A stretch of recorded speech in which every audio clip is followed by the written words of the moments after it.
Shalom saudaraku yang dikasihi oleh Tuhan Yesus Kristus.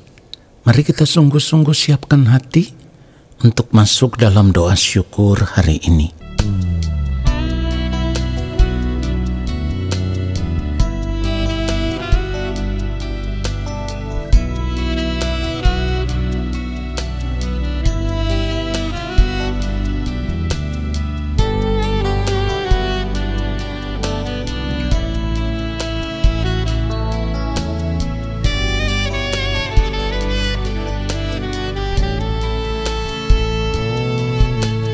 Ku mau hidup kudus seperti Yesus,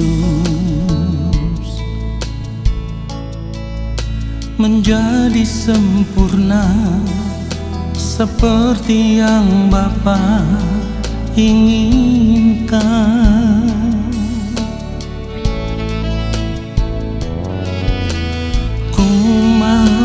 Selalu berkenan padamu, hidup mengenakan pikiran dan perasaan Kristus, dalam perkataan, dalam perbuatan. Ku mau Kristus nyata di dalamku, yang ku ingini hanya kerajaan-Mu, ya Allahku. Keindahan dunia, kesenangan dunia, tak ku ingini lagi semua itu, sebab kemuliaan yang Bapa sediakan, itulah yang sempurna.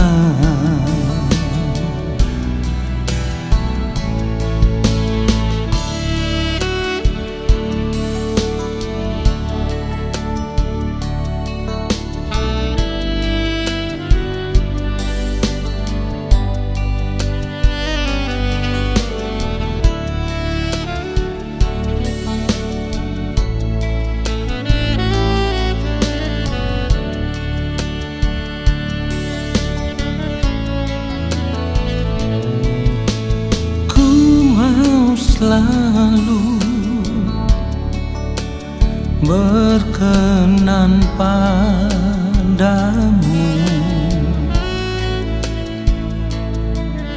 hidup mengenakan pikiran dan perasaan Kristus, dalam perkataan, dalam perbuatan. Ku mau Kristus nyata di dalamku, yang ku ingini hanya kerajaan-Mu, ya Allahku. Keindahan dunia, kesenangan dunia, tak ku ingini lagi semua itu, sebab kemuliaan yang Bapa sediakan, itulah yang sempurna. Oh, dalam perkataan, dalam perbuatan, ku mau Kristus nyata di dalamku, yang ku ingini hanya kerajaan-Mu, ya Allahku. Keindahan dunia, kesenangan dunia, tak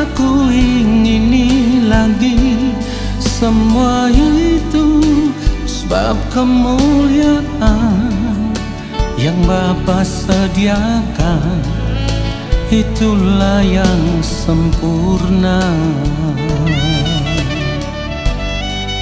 Itulah yang sempurna.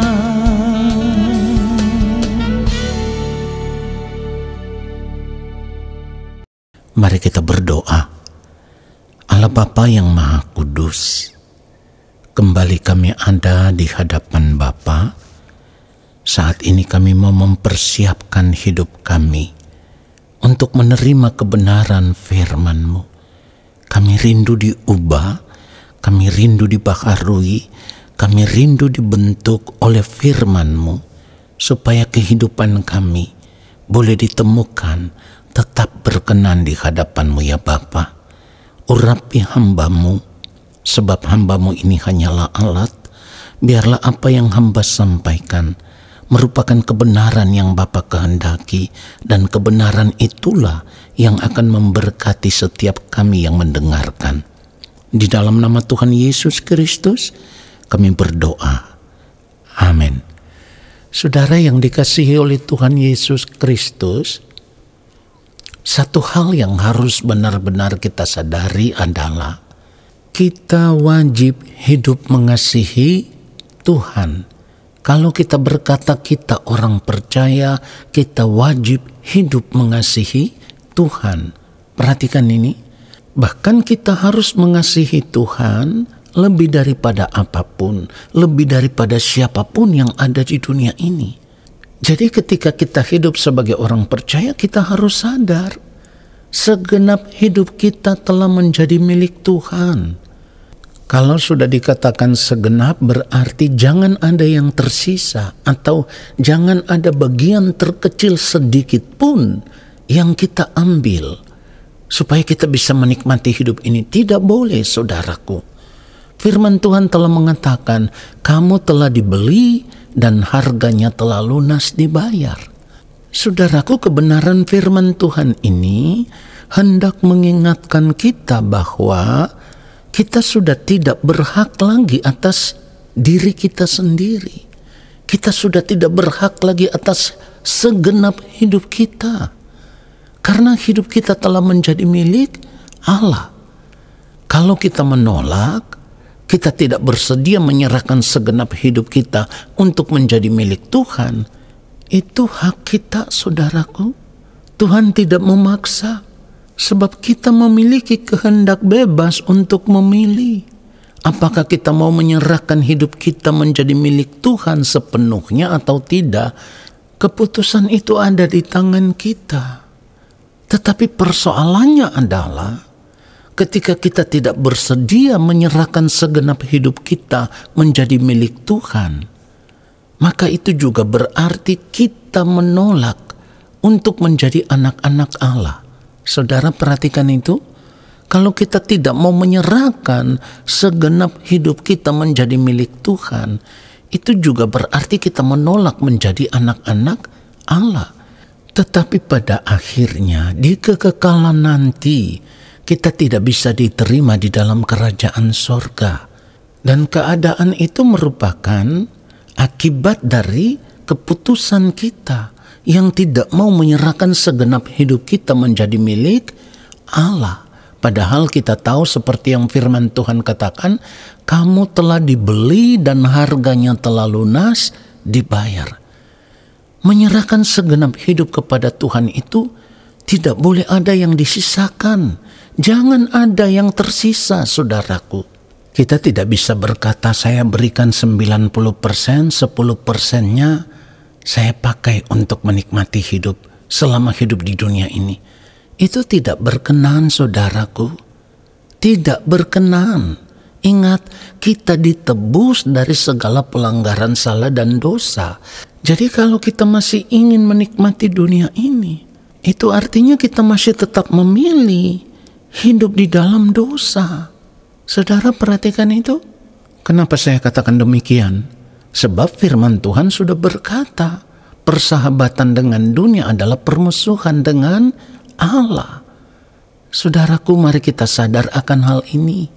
Orang percaya yang tidak bersedia menyerahkan segenap hidupnya menjadi milik Tuhan sama dengan memilih memberontak kepada Tuhan. Perhatikan itu. Kalau kita hidup memberontak kepada Tuhan, bagaimana mungkin kita bisa berharap akan tetap diterima di dalam kerajaan sorga ketika nanti kita berada di balik kematian? Itu tidak mungkin, saudaraku. Kalimat kamu telah dibeli dan harganya telah lunas dibayar, dengan kata lain, bisa memiliki pengertian begini, kamu sudah dibenarkan, kamu sudah ditebus dari segala pelanggaran salah dan dosa. Oleh sebab itu, saat ini kamu harus hidup benar di hadapan Allah Bapa di sorga. Jangan berbuat dosa lagi. Kita ditebus di dalam Tuhan Yesus Kristus itu kan hanya memiliki satu tujuan, supaya kita bisa dikembalikan kepada Allah Bapa di sorga. Dan kita harus kembali kepada Allah dalam keadaan yang benar-benar berkenan. Artinya ketika kita kembali kepada Allah, kita harus ada dalam keadaan kudus, keadaan suci, keadaan tidak bercacat celah di hadapan Allah. Lalu kita harus sadar, karena kita dibeli dengan harga yang begitu mahal. Sebab firman Tuhan katakan, kita ditebus dengan darah yang mahal. Darah Kristus yang sama seperti darah anak domba yang tak bernoda dan tak bercacat. Mari sadar akan hal ini supaya kita bisa menghargai pengorbanan yang mulia Tuhan Yesus Kristus yang telah menyerahkan segenap hidupnya. Sekalipun harus menderita, Tuhan Yesus memilih taat sampai mati di atas kayu salib, supaya kita bisa memiliki hidup yang kekal.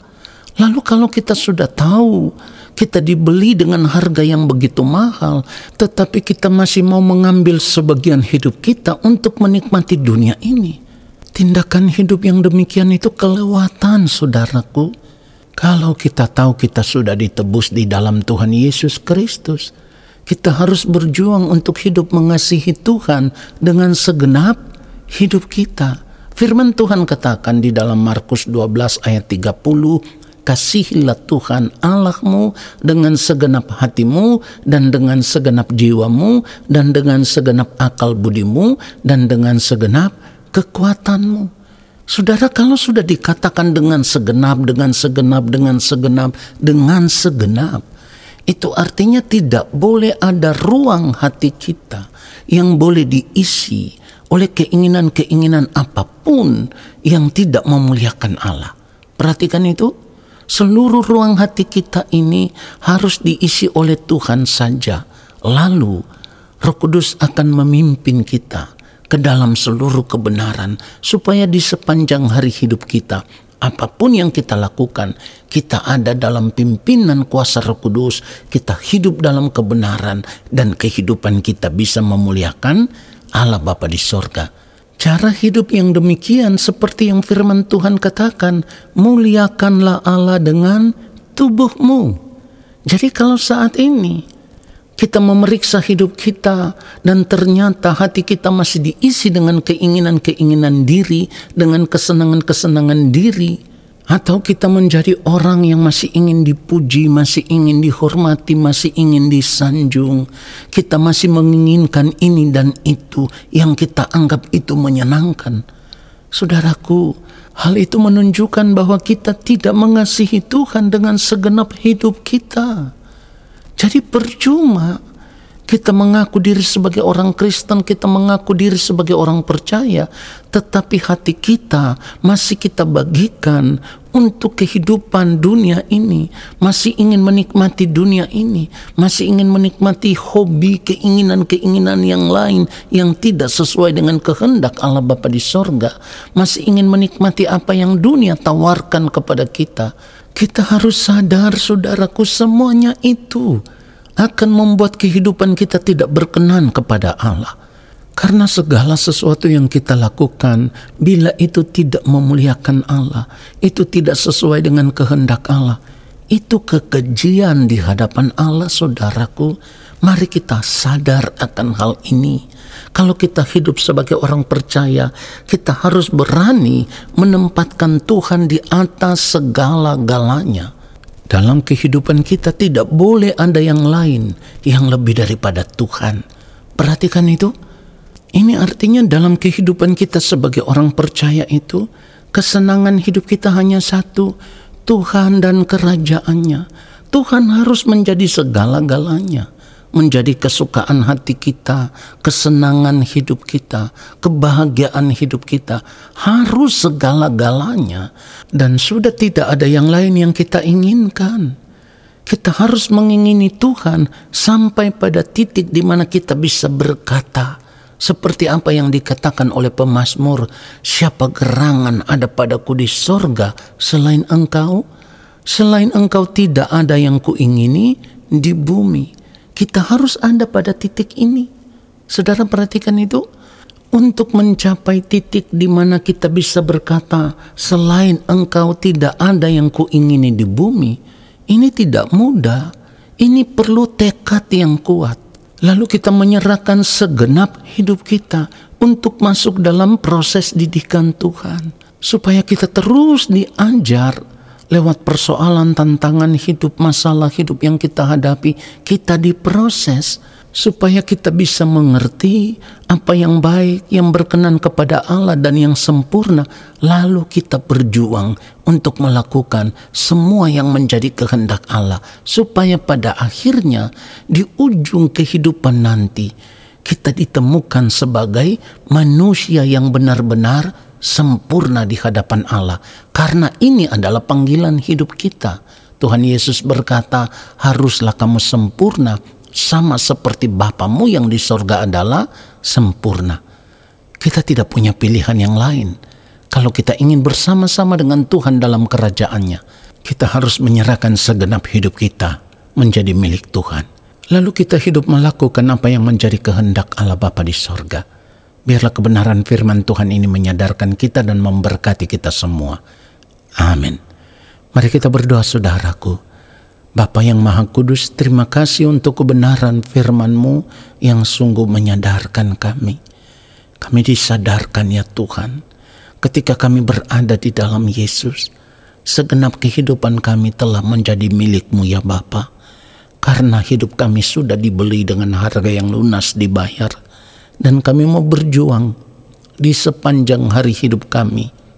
Kami mau berjuang untuk hidup benar di hadapan-Mu. Kami mau menyerahkan segenap hidup kami ke dalam tangan-Mu ya Bapa. Roh Kudus Tuhan pimpin kami, supaya kami dipimpin ke dalam seluruh kebenaran, sehingga apapun yang kami lakukan benar di hadapan-Mu.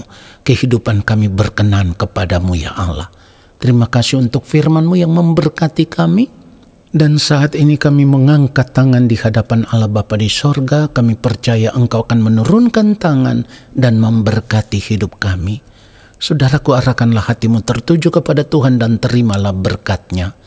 Segala berkat kasih karunia daripada Allah Bapa di sorga, rahmat cinta kasih yang berlimpah-limpah dari Tuhan Yesus Kristus di dalam persekutuan yang manis dengan Roh Allah yang kudus, turun atas kehidupanmu, menyertai langkah hidupmu dan memberkati kehidupanmu sekarang dan sampai selama-lamanya. Amin. Saudaraku, terima kasih sudah mengikuti doa syukur hari ini. Sampai jumpa dalam doa syukur besok hari. Tuhan Yesus memberkati kita semua. Shalom.